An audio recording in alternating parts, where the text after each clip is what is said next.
Alright, off the day response video. Yeah, I got nothing but contempt. Anyway, so he uses this word arbitrary about 7 zillion times from a moral point of view. Makes some accusations relevant to me and my philosophy. Yeah, we've already been over this. We've done the asymmetry argument. We've done the, you're an addict, and that is important argument. We've, dissected the fact that it's a psychological mechanism. It's a compulsion to need, that the need is inside the individual. It isn't in the environment. There's no need in the environment until we show up to make one. Well, anyway, so we've already been through all these arguments. He just negates all of that, says that it is arbitrary to recognize sentience as a core value. He even claims that we haven't even done that. He says there is no underlying, and of course we've articulated the underlying. Suffering sucks, harm be bad, and that's the underlying. If you run over somebody with your car, by Kantian terms, you've imposed suffering. Let's say you were drinking or something. And how would you fix it? You'd have no way to fix it. You'd have no way to undo their harm. The best thing you could do is prevent somebody else from running somebody over. Prevent harm. That's a value. So don't play this game that it's arbitrary. There's nothing arbitrary about it. We have totally and extensively explained where the values come from. Just say you don't agree. Okay, fine. And it's clear you don't agree because you're a bigot. You talk as if the only thing that matters on this planet is a human being. You're a hypocrite. Why not? It's okay to put little piggy, in a torture chamber, but little puppy gets pets and comfort. There's no sense to that. There's no logic involved whatsoever. So don't pretend to be logical and rational when you demonstrate none of it and you can articulate and explain none of it. You douchebag. As far as he's not explaining how his principles of efficiency, how it isn't arbitrary from a moral point of view. There you go. I mean, I don't even know what to do with that. I mean, I've already explained the word moral can't mean anything to a rational person. Okay, dogma. Unless you're going to say that morality would be based on some sort of principles, and those principles would be based on some sort of logical explanation of value. Now, we've provided you a logical explanation of value, okay, that everything about the sentient construction, everything about its origin and evolution, is about the creation of a thing that's decidedly repulsive and negative. It is by its very nature repulsive, avoidance, negative, bad. All of those words are suitably connected to the creation of this state of being that is the whip, the negative state. And that there is this positive state which is no whip. So don't say that it hasn't been explained to you. Don't say that we haven't made the argument. You're just saying, okay, you can't understand carrot and whip, and you certainly can't understand whip and no whip. Because that's really the fundamental truth of the argument. Okay, I don't need to make that argument. I can still make the argument having carrots, real carrots in the world. But I'm going to tell you the truth of your existence is you're whipped and you're not whipped. And that's all there is. There's just bad and less bad. And you think because it's less bad, it's good. But that's a perceptual delusion.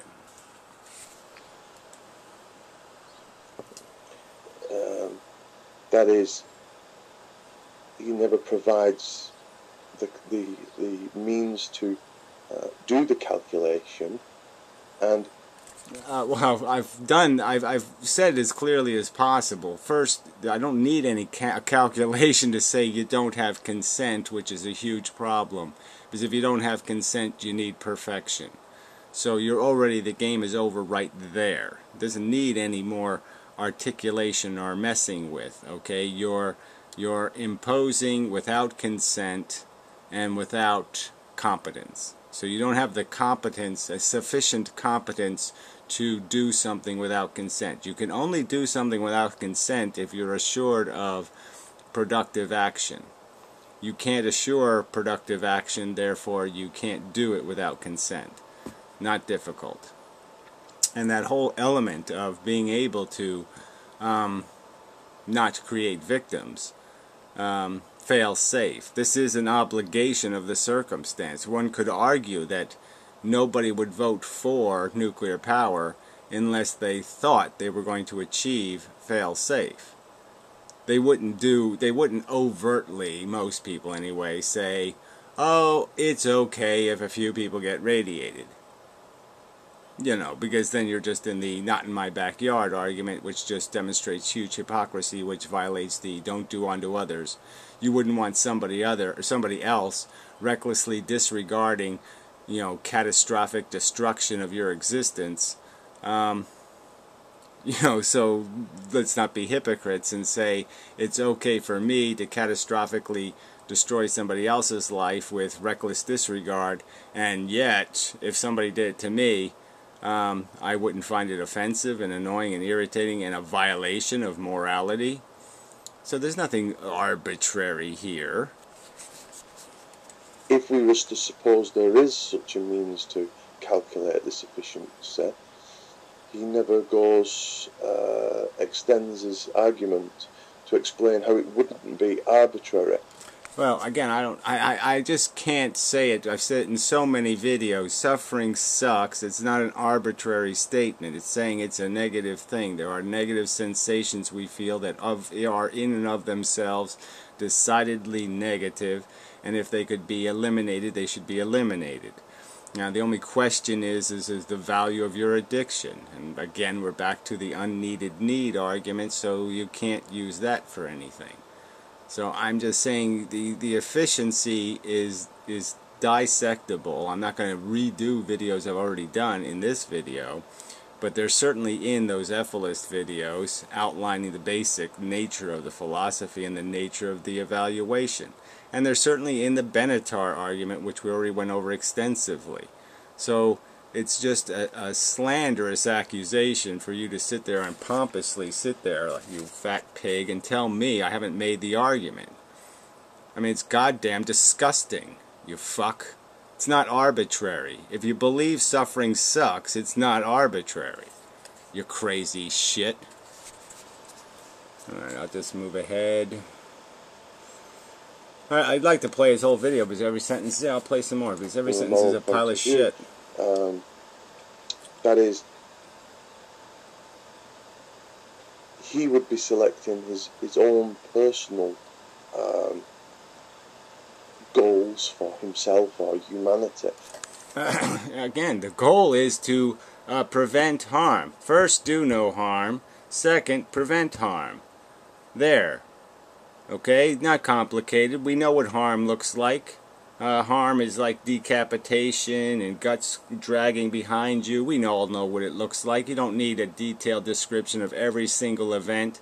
Okay, we know what's on that side of the fence and what's on that side of the fence. And yeah, there's some little section that's in the middle. But 90% of the decisions have big, giant, easy distinctions between, oh, that is absolutely horrible. So don't tell me this isn't constructively and had been articulate enough in our description of the detail, and for you to sit there and claim it's arbitrary. It's nowhere close to fucking arbitrary, retard. So anyway, let's move ahead. I really do want to just play the whole thing, but I won't. It's tedious and annoying and brutally slow. Doggy. Status. Can we agree? I mean, it's kind of a theme I think that it can be led into through various thought experiments, etc. But it's kind of a theme of the Michael Sandel Justice series, that it's taken almost as a premise that things that are arbitrary from a moral point of view are untenable positions.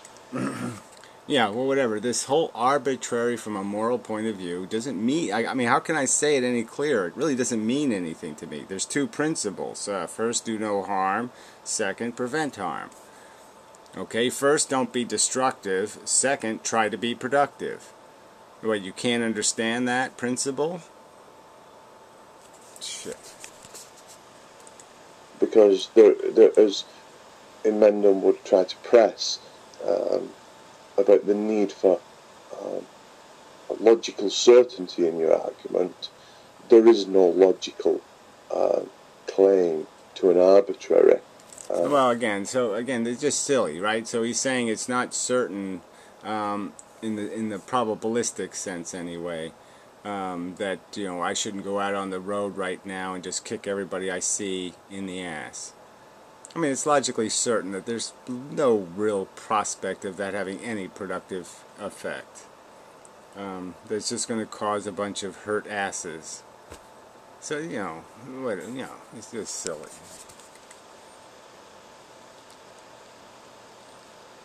Claim, which is just a matter of personal preference, that can't be justified with some underlying principle. Yeah, right. Well, obviously your bigotry is what falls into that category. Your capacity to treat the little pig dog nice and to treat the actual pig shitty, that hypocrisy is unexplainable, irrational, insane, crazy, stupid, fucked up.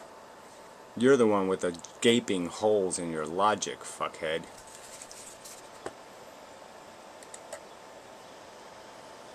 Moving along. So no, utilitarianism isn't. It's a necessary and useful tool to sort out things from time to time, but it isn't the underlying principle. And who said it was the underlying principle? It's the fact of the equations, okay? When you start doing the plussing and the minusing, you end up with it. It's an inevitable consequence of doing math. So you come up with less remainder kind of idea. So yeah, if you can make a lower number, that's what you're trying to do. It's not that complicated.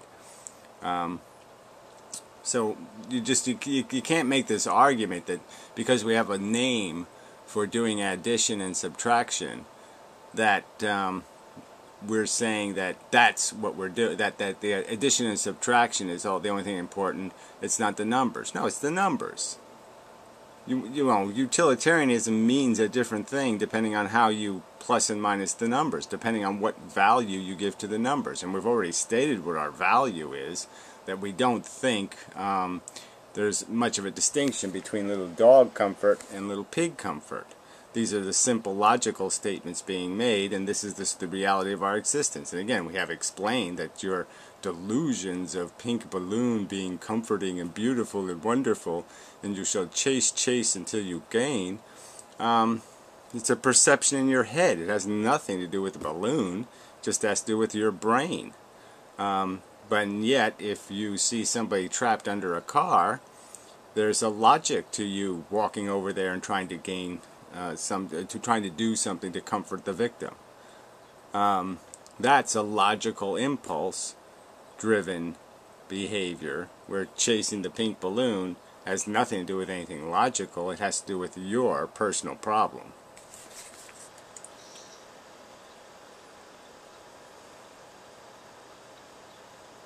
I mean, it has to do with a need manufactured by inside of you, not a need that is recognized to exist in the world. And that's all we're saying, is that the value is what you see when you look at the world, not what you look inside of yourself.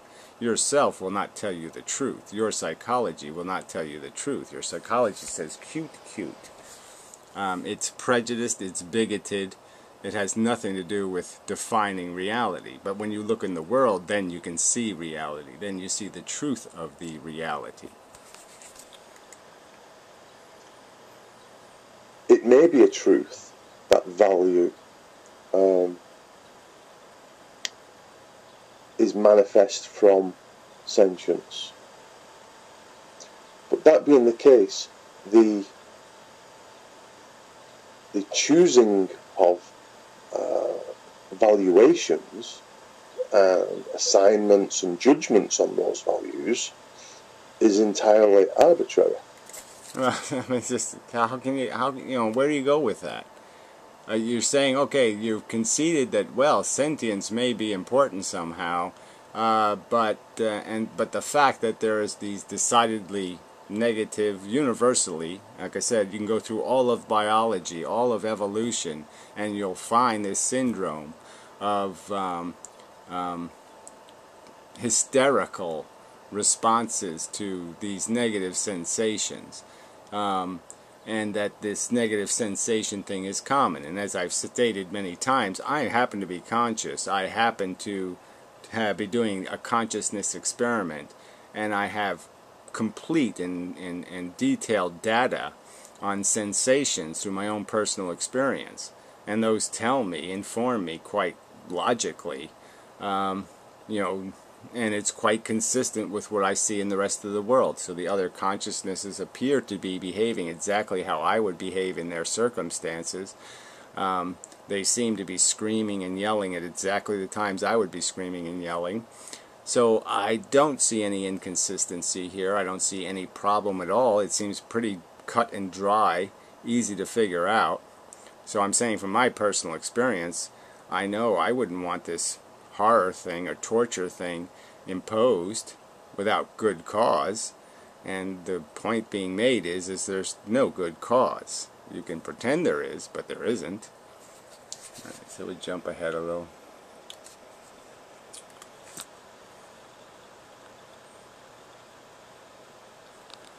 Come on, computer. No. But tomorrow, on reflection of the greater good and the utilitarian whole, or, one can say, no, it's not the golden rule, because I can break. Okay.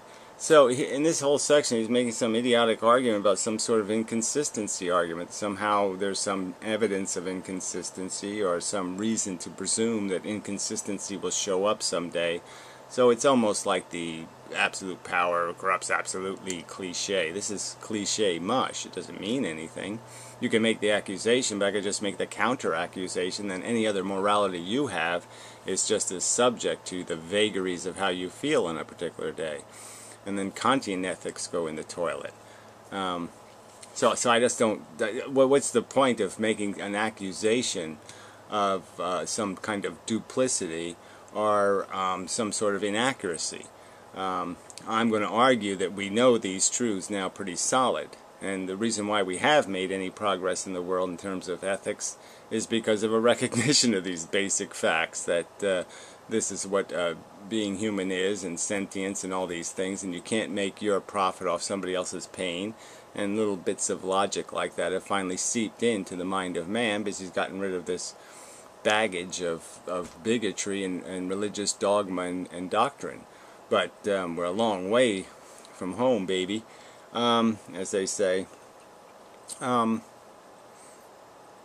I mean, the underlying principles, you can say that somehow, someday, we're going to sit there and say, oh yeah, mammals aren't like humans. Humans aren't mammals, they're super mammals. Or do some other kind of trickery to pretend that a psychological response isn't a psychological response. That if I take a chimpanzee's baby from it and smash it with a brick, that someday we're going to come up with some kind of story that says her hysterical reaction has nothing to do with any kind of real emotion. Right? That's your accusation, you fucking trolly piece of shit. You just make a vague accusation of some sort of frivolousness or lack of character to the description of value. Just make it suspect. It's wearing a hoodie. It's got chiclets in its pocket. It's a hoodlum out for no good. I mean, you're just bigoted. You're bigoted and you're a cheater in an argument. This is just a grotesque cheat. This is like saying, so, how many times have you beaten your wife? And how often do you molest your kids? And I don't have to defend the fact that you have to prove some sort of inconsistency, fuckhead. I can prove your duplicity. I can prove your bigotry. Alright? You haven't proven anything close to giving you a justification for making a claim that somehow there's a vagary to our fundamental principles. Fuck you. Anyway, so he spends a lot of time just doing that crap. It's against women and, to a certain extent, homosexuality. Okay, so here he's talking about women and homosexuality. These are look at the great progress we've made. We don't beat kids with clubs, and we don't do this, and we don't do that. And it's at the very time that in the real world, for billions of people on this planet right now, they are going backward. Okay, they are living in a less civilized world.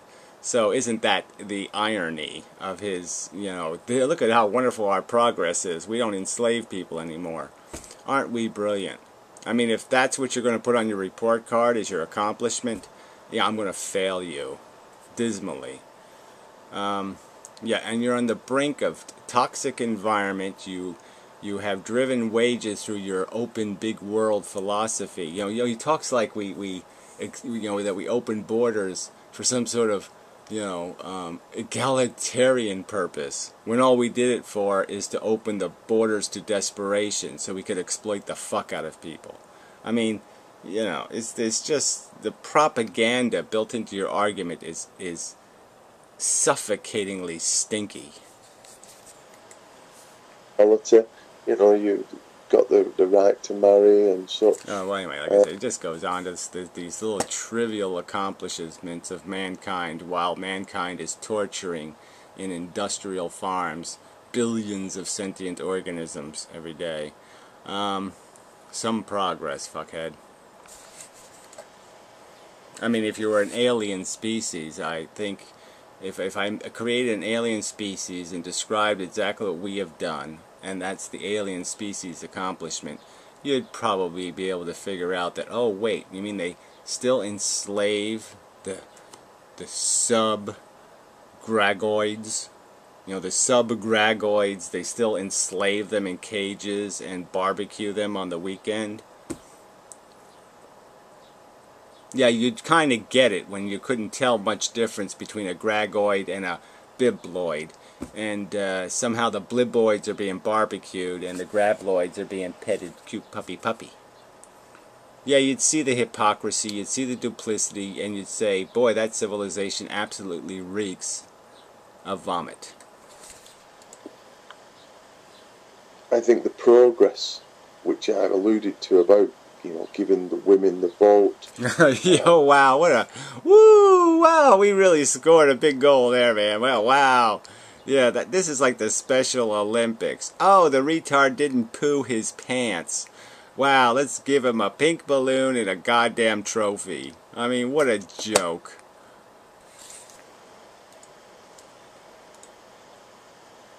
Aryan principle, i.e., can any gain that mankind has made be ascribed to some suffering in the short term?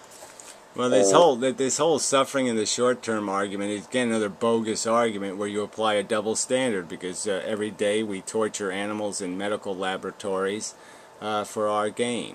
So that doesn't go anywhere. Again, I could give all the descriptions of all the corners that are cut every day, where buildings are built and they fall on people, where all kinds of shit happens, and we know it's going to happen. It's not like we don't know it's going to happen. We know that's the price you pay for your, economy, to make it cheap enough, to make your profit big enough. That's the price of profit. You know, lots of corners get cut. You know, so and again, this making your victory lapse on the argument that we cleaned up some of the mess, and that's all you're basically saying. Look, we cleaned up some of this fucking putrid mess we made. So doesn't that mean it's all okay? So you make the mess, you clean up a tiny piece of it, and then you say, well, look how great we are. We cleaned up that whole... Like, we don't overtly on the street punch women in the face. So yeah, we've done all we need to do, haven't we? Isn't that enough of an accomplishment? We got rid of some of the broken that we created. I mean, it's just a nothing, vacuous. You're vacuous. So instead of arbitrary, you want to throw the word arbitrary at me. I'll throw the word vacuous at you. You are a vacuous, vacant-brained, silly person who's not even connected to any kind of reality or framing for your morality besides, well, I read it in the Bible once. You know, and do unto others as you have others do unto you. Does that mean that if I know you suck, you know, that I should apply my judgment? You know, if you know, that's what it really comes down to, right? We could all be guilty at some point of lynching somebody, right? Because, well, we honestly thought he did it. He did meet 9 out of the 10 criteria, and so we made a mistake. Now, would you say, if you were the victim, obviously you're going to say, that's not what I would do unto others, is it? Or is it? You know, I mean, there's points where you can only do the best you can do. I don't think any of you people are doing the best you can do. I think you're trying to evade responsibility and accountability. And that's the key word here, is accountability, right? You know, if you don't have consent, then you have to have accountability. I mean, without consent, you have to have accountability. And how are you going to account? How are you going to make up for your trespasses? By preventing other trespasses. So, I mean, that's the only game there is here, is cleaning up messes. There's no positive game.